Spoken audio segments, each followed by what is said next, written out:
Les tueries en Essonne, probable mise en examen du principal suspect.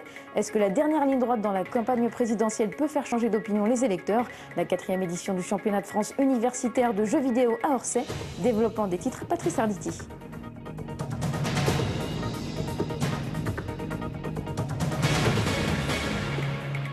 Bonsoir. Les événements s'accélèrent dans l'enquête sur le tueur de l'Essonne. Le suspect toujours en garde à vue est en passe d'être mis en examen, si l'on en croit les informations faisant état de découverte de douilles, voire d'armes, dans des lieux connus de l'individu. L'étau se resserre donc autour de celui qu'on appelle Yoni. Audrey Coll.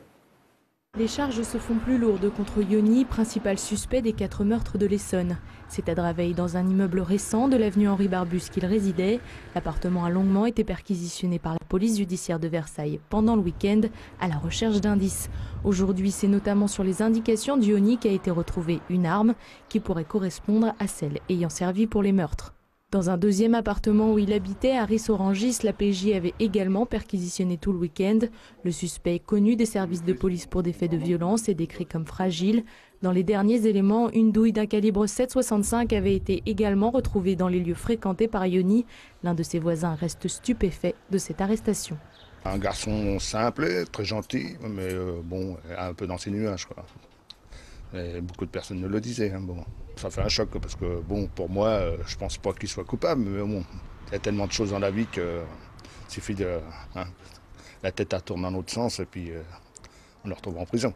C'est à la sortie du domicile de ses parents, également à Ris-Orangis, que le suspect avait été interpellé samedi, notamment grâce au signalement d'une moto Suzuki identique à celle recherchée. Sa garde à vue, qui avait été prolongée de 24 heures dimanche, se soldera probablement par une mise en examen. Yoni est suspecté des meurtres qui avaient eu lieu dans un périmètre de 10 km en Essonne. Le dernier en date est celui de Nadji Alassane dans le hall de son immeuble à Grigny. Et je vous propose tout de suite de rejoindre Audrey Coll qui justement s'est rendue à la conférence de presse de la procureure d'Évry. Alors Audrey, mise en examen ou pas? Alors pour l'instant, il n'y a pas de mise en examen. Le suspect est passé devant les juges d'instruction. Il sera probablement mis en examen dans les prochaines heures. La procureure a tenu à rappeler qu'il encourait 30 ans la perpétuité avec une mesure de sûreté de 30 ans. Elle a confirmé que c'était un homme célibataire d'une trentaine d'années, qu'il vivait seul. Elle a précisé que son casier judiciaire avait déjà 6 condamnations, dont une en 2004 qui lui a valu une peine d'emprisonnement.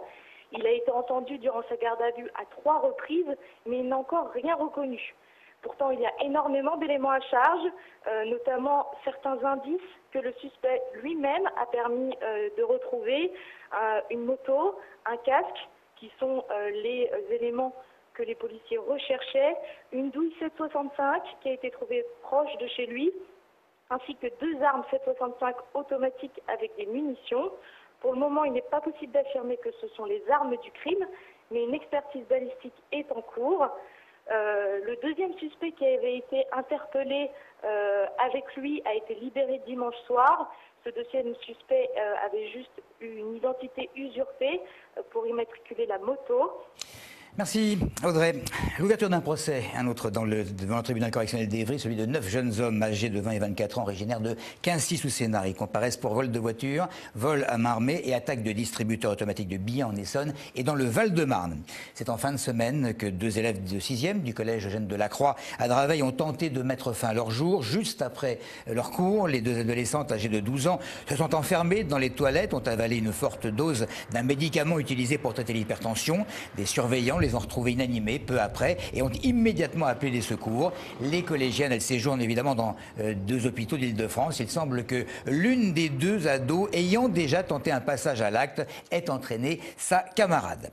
Les candidats à la présidentielle, ils rivalisent d'adrénaline, si je puis dire, à quelques jours du premier tour. Des dizaines de milliers de personnes pour Nicolas Sarkozy à la Concorde. Au même moment, une foule également impressionnante pour François Hollande à Vincennes. Pendant ce temps-là, le trio des 3 leaders de partis rivalisent rivalisant pour au moins une 3e place, ne se laisse pas distancer. Jean-Luc Mélenchon qui a de plus en plus de monde pour l'écouter. Marine Le Pen qui ironise sur les candidats susceptibles de récolter plus d'électeurs qu'elle, autrement dit ceux du PS et de l'UMP. Ajoutons François Bayrou dans un style « moi je dis la vérité aux Français ». Et la question est de savoir si cette dernière ligne droite de la campagne peut ou non influencer les électeurs militants, autrement dit de les faire changer d'avis, ou alors est-ce uniquement destiné aux indécis? Je ne suis pas les meetings et mon avis est toujours fixé, je ne changerai pas. S'ils font toujours comme d'habitude à promettre des trucs qui servent à rien, ça peut, mais bon, c'est rare, je pense. Et on ne comprend pas forcément toujours où ils veulent en venir, donc j'ai pas pris le temps de les regarder, donc ça va pas changer mon vote.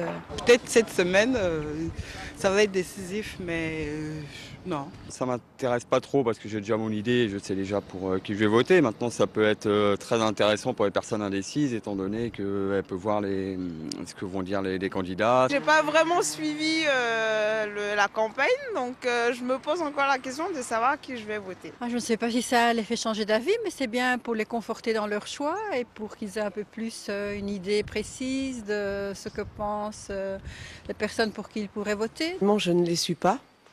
Si j'ai d'autres choses au programme, je suis mon programme. Ça ne me fait pas personnellement changer d'avis, mais je peux comprendre que ça puisse faire changer d'avis. C'est compréhensible vu l'échéance. Ici, il faut toucher le maximum de personnes, donc forcément. On peut bien comprendre la mobilisation qu'ils veulent susciter. Mais maintenant, après, les Français sont libres de faire leur choix.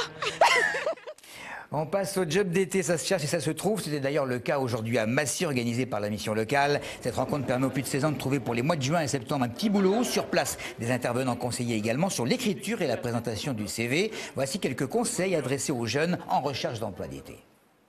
Pas hésiter à solliciter autour de soi, donc sa famille, ses voisins, son entourage. Là, on fait ses courses, tout simplement, regarder, être un peu à l'affût de ce qu'il y a autour. Ça, c'est souvent une bonne méthode. Et puis après, il ne faut pas hésiter à postuler dès le mois de février. Février-mars, c'est les bonnes périodes. Donc là, on est au mois d'avril. Il est temps de s'y mettre. Il ne faut pas hésiter à contacter les grands groupes, puis à se rapprocher sur qu'est-ce qui peut embaucher l'été, le secteur touristique sur Paris, et puis après, tous les secteurs en tension, donc l'hôtellerie-restauration, la manutention, l'animation, ça reste quand même les 3 principaux secteurs où ça embauche. Et on termine avec le basket et les féminines de Palaiseau qui ont réussi l'exploit de se maintenir en National 2, Eric Coutard. Avec 4 victoires pour 7 défaites au terme des matchs allés, les Palaisiennes ont réussi une très belle deuxième partie de saison avec 7 victoires et 4 défaites. Un très beau championnat pour un groupe de qualité, le résultat d'une solide politique de formation de Palaiseau depuis de très nombreuses saisons. C'est une politique où vraiment, sans être ambitionniste, on a l'ambition. C'est-à-dire qu'on ne veut pas y arriver coûte que coûte. Ce qui est bien dans l'esprit du club, c'est qu'une grande partie des joueuses font partie du club depuis très très longtemps, voire depuis qu'elles ont commencé le basket. Et de là, on essaie de rester dans cet esprit, de former avant tout une équipe. Avant de prendre des joueuses de niveau, c'est former une équipe. 7e du championnat devant plusieurs équipes ambitieuses. Palaiseau peut espérer mieux pour la saison prochaine. Des playoffs sont envisageables pour les Essonniennes si elles parviennent à élever encore leur niveau de jeu. Une mission loin d'être impossible. Le plus haut, c'est le plus haut de nos moyens en fait pour le moment.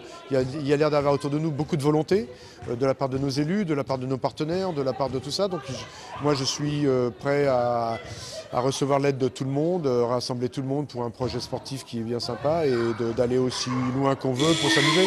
L'équipe de Palaiseau a su cette saison réveiller l'esprit basket de tout le département de l'Essonne. Le basket essonnien doit prendre conscience de ses capacités et lancer d'autres projets pour vivre de grandes aventures.